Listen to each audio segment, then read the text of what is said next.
देवघर वाले बाबा की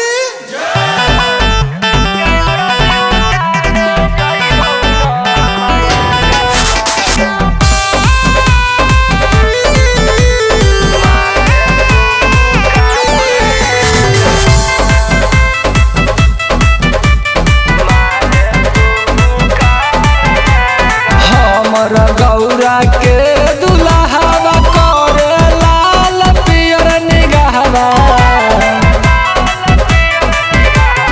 हमरा गौरा के दुल्हवा करे लाल पियर निगहवा। मैया गयरती उतारे जइबौ न हमाया गवा मारे फुफुकार नागवा।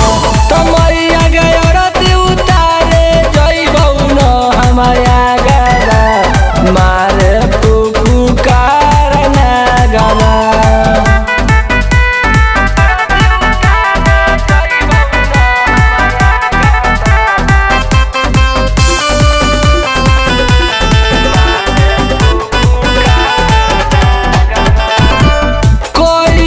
सिखावले हथुन माई बाबुलूर हो।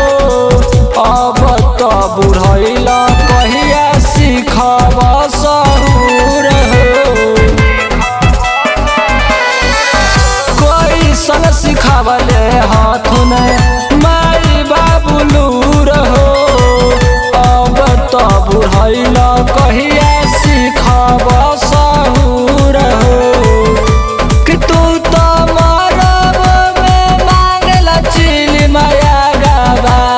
मारे फुफुकार नागवा।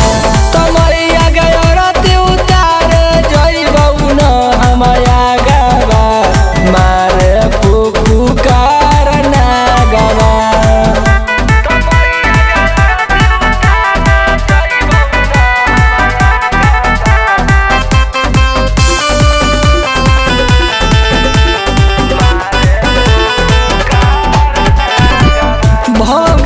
धतुरावा से करेला भोजन हो। सिनटू सनहिया कैसन खोजी अइला बर हो।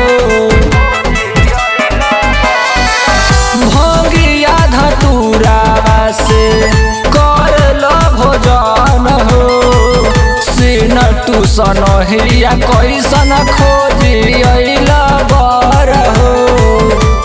अभिषेक बनारसी बसहा चढ़ी अइले आगवा मारे फुफुकार।